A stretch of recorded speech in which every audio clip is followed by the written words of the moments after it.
विष्णुस्तोत्रम् अदिति उवाच। नमस्ते देवदेवेश सर्वव्यापिञ्जनार्दन सत्त्वादिगुणभेदेन लोकव्यापारकारण। नमस्ते बहुरूपाय रूपाय महात्मने सर्वैकरूपरूपाय निर्गुणाय गुणात्मने।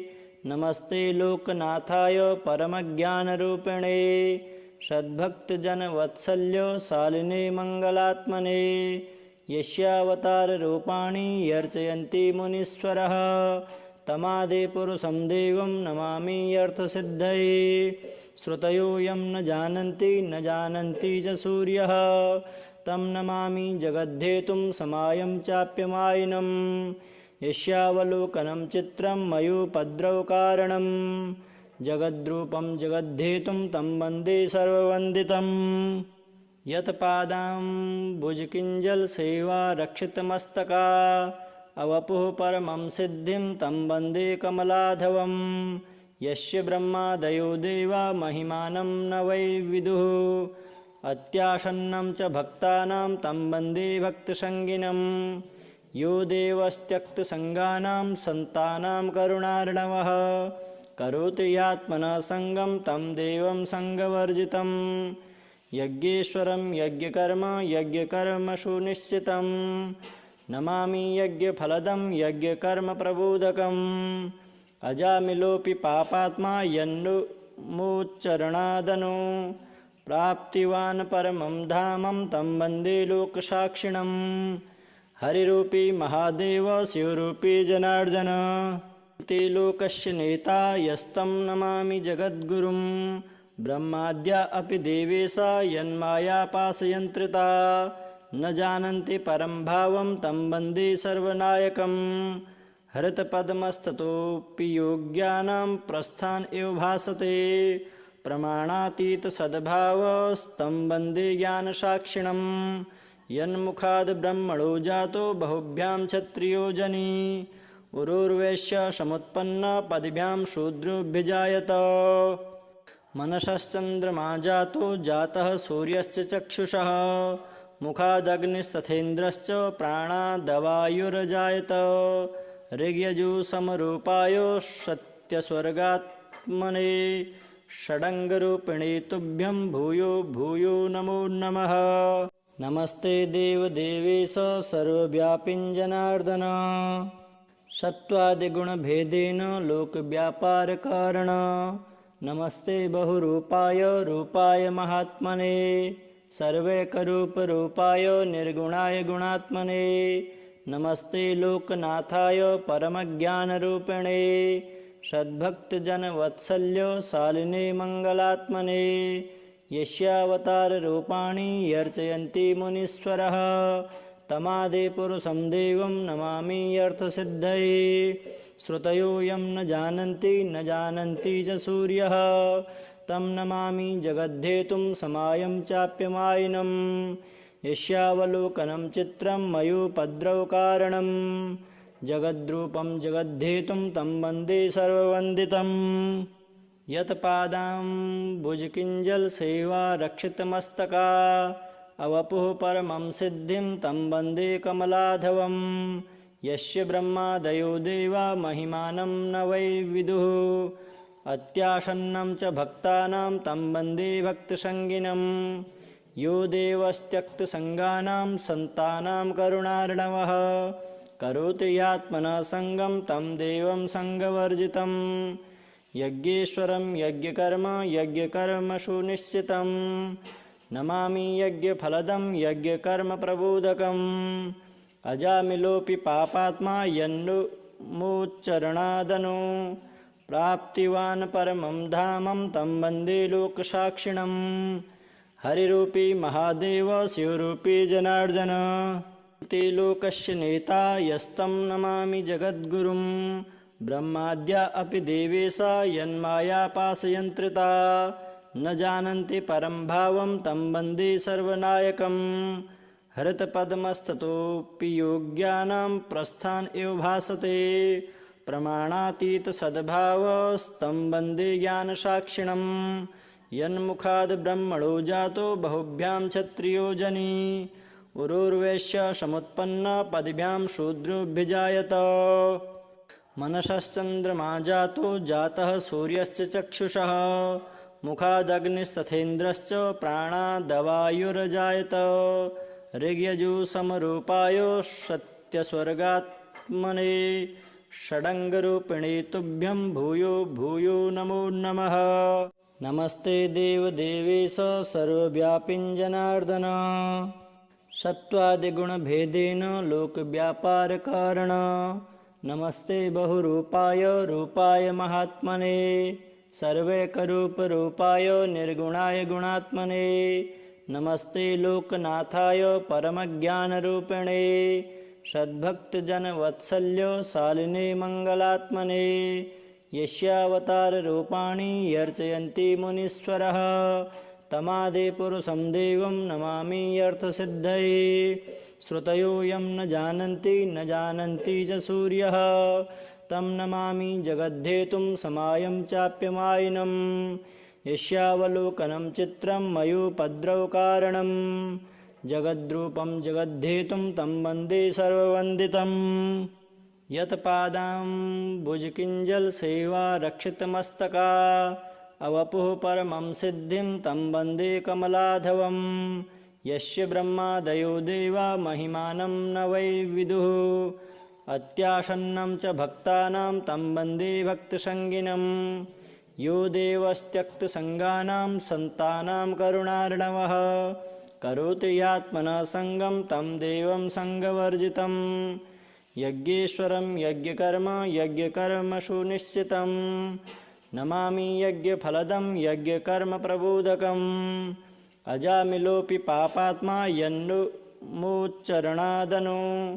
प्राप्तिवान् परमं धामं तं वन्दे लोकसाक्षिणं हरिरूपी महादेव शिवरूपी जनार्दन ते लोकस्य नेता यस्तं नमामि जगद्गुरुं ब्रह्माद्या अपि देवेशा यन्मायापाशयन्त्रिता न जानन्ति परं भावं तं वन्दे सर्वनायकं हरितपद्मस्ततोऽपि योग्यानां प्रस्थान एव भासते प्रमाणातीतसद्भावस्तं वन्दे ज्ञानसाक्षिणं यन्मुखाद् ब्रह्मणो जातो बहुभ्यां क्षत्रियो जनी उरुर्वैश्य समुत्पन्न पदभ्यां शूद्रोऽभ्यजायत मनसश्चन्द्रमा जातो जातः सूर्यश्च चक्षुषः मुखादग्निस्तथेन्द्रश्च प्राणादवायुर्जायत ऋग्यजुसमरूपाय सत्यस्वर्गात्मने षडङ्गरूपिणे तुभ्यं भूयो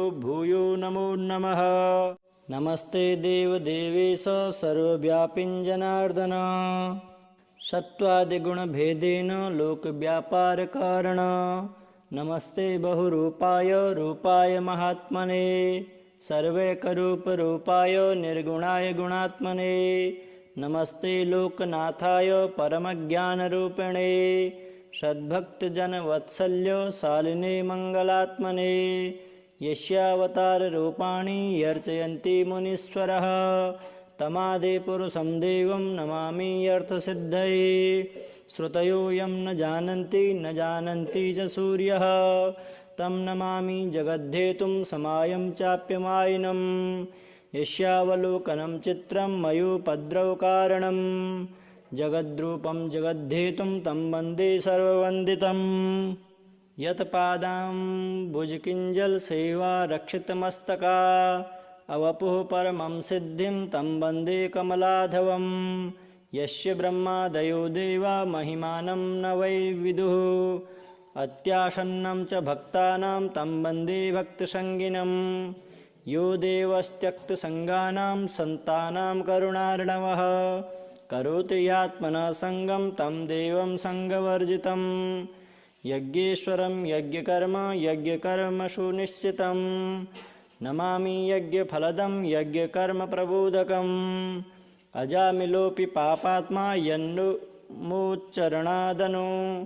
प्राप्तिवान् परमं धामं तं वन्दे लोकसाक्षिणं हरिरूपी महादेव शिवरूपी जनार्दन ते लोकस्य नेता यस्तं नमामि जगद्गुरुं ब्रह्माद्या अपि देवेशा यन्मायापाशयन्त्रिता न जानन्ति परं भावं तं वन्दे सर्वनायकं हरितपद्मस्ततोऽपि योग्यानां प्रस्थान एव भासते प्रमाणातीतसद्भावस्तं वन्दे ज्ञानसाक्षिणं यन्मुखाद् ब्रह्मणो जातो बहुभ्यां क्षत्रियो जनी उरुर्वैश्य समुत्पन्न पदभ्यां शूद्रोऽभ्यजायत मनसश्चन्द्रमा जातः सूर्यश्च चक्षुषः मुखादग्निस्तथेन्द्रश्च प्राणादवायुर्जायत ऋग्यजुसमरूपाय सत्यस्वर्गात्मने षडङ्गरूपिणे तुभ्यं भूयो भूयो नमो नमः।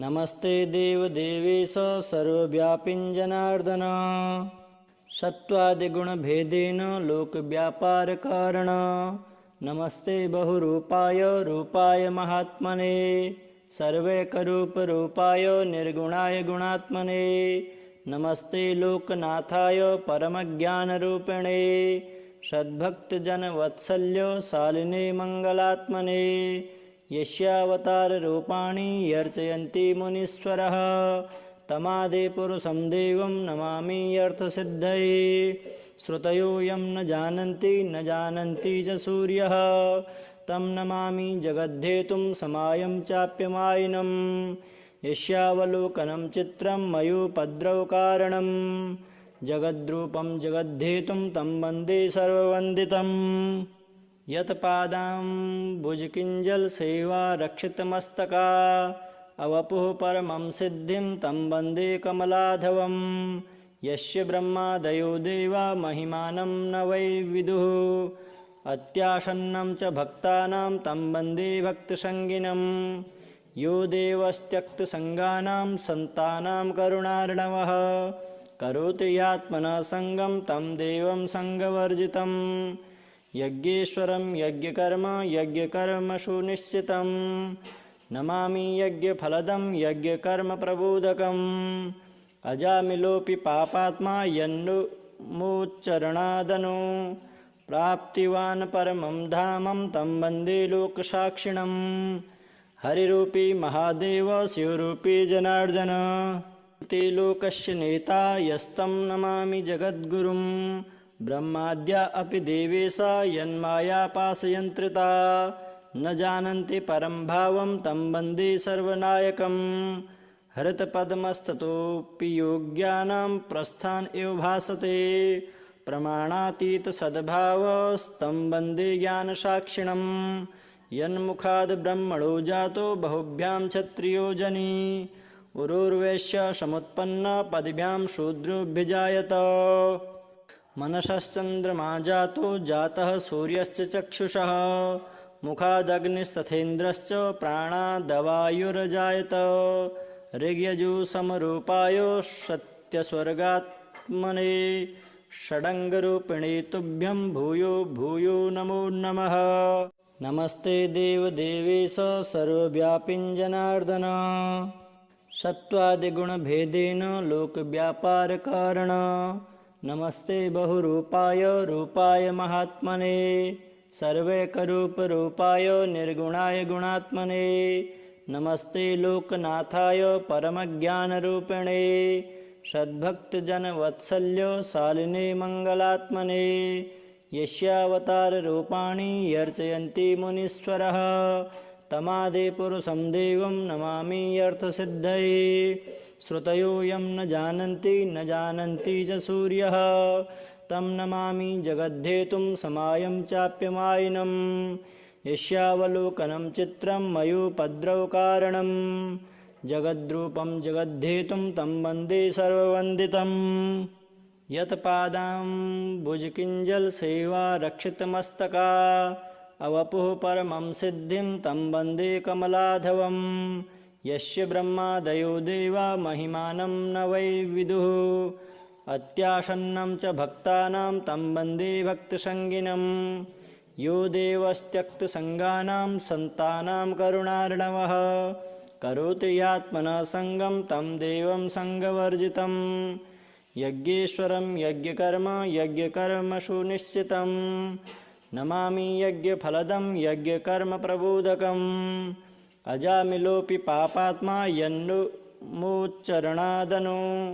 प्राप्तिवान् परमं धामं तं वन्दे लोकसाक्षिणम् हरिरूपी महादेव शिवरूपी जनार्दन ते लोकस्य नेता यस्तं नमामि जगद्गुरुं ब्रह्माद्या अपि देवेशा यन्मायापाशयन्त्रिता न जानन्ति परं भावं तं वन्दे सर्वनायकम् हरितपद्मस्ततोऽपि योग्यानां प्रस्थान एव भासते प्रमाणातीत सद्भावस्तं वन्दे ज्ञानसाक्षिणम् यन्मुखाद् ब्रह्मणो जातो बहुभ्यां क्षत्रियो जनी उरुर्वैश्य समुत्पन्न पदभ्यां शूद्रोऽभ्यजायत मनसश्चन्द्रमा जातो जातः सूर्यश्च चक्षुषः मुखादग्निस्तथेन्द्रश्च प्राणादवायुर्जायत ऋग्यजुसमरूपायो सत्यस्वर्गात्मने षडङ्गरूपिणे तुभ्यं भूयो भूयो नमो नमः।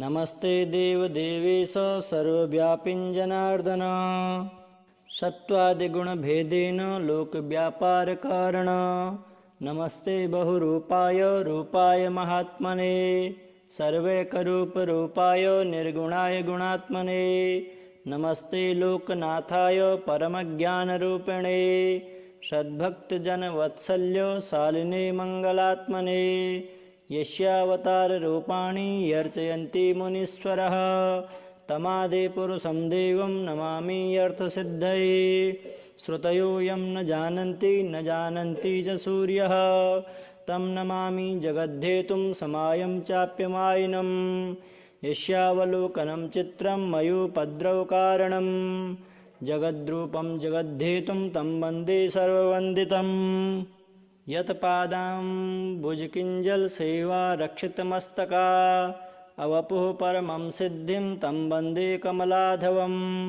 यस्य ब्रह्मादयो देवा महिमानं न वै विदुः अत्यासन्नं च भक्तानां तं वन्दे भक्तसङ्गिनं यो देवस्त्यक्तसङ्गानां सन्तानां करुणार्णवः करोति यात्मनः सङ्गं तं देवं सङ्गवर्जितं यज्ञेश्वरं यज्ञकर्म यज्ञकर्मसु निश्चितं नमामि यज्ञफलदं यज्ञकर्मप्रबोधकम् अजामिलोऽपि पापात्मा यन्मुच्चरणादनु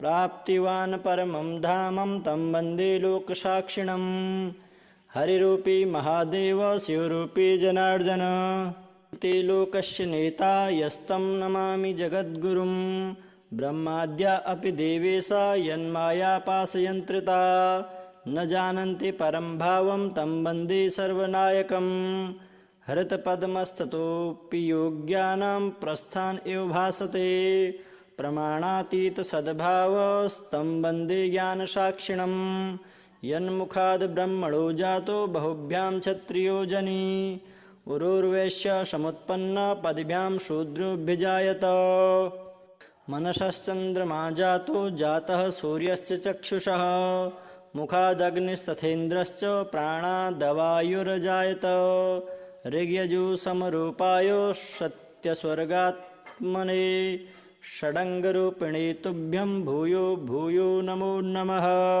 नमस्ते देवदेवेश सर्वव्यापिन् जनार्दन सत्त्वादिगुणभेदेन लोकव्यापारकारण नमस्ते बहुरूपाय रूपाय महात्मने सर्वैकरूपरूपाय निर्गुणाय गुणात्मने नमस्ते लोकनाथाय परमज्ञानरूपिणे सद्भक्तजनवत्सल्य शालिने मङ्गलात्मने यस्यावताररूपाणि यर्चयन्ति मुनीश्वरः तमादिपुरुषं देवं नमामि अर्थसिद्धये श्रुतयो यं न जानन्ति च सूर्यः तं नमामि जगद्धेतुं समायं चाप्यमायिनं यस्यावलोकनं चित्रं मयोपद्रवकारणं जगद्रूपं जगद्धेतुं तं वन्दे सर्ववन्दितम् यत्पादाम्बुजकिञ्जलसेवा रक्षितमस्तका अवपुः परमं सिद्धिं तं वन्दे कमलाधवं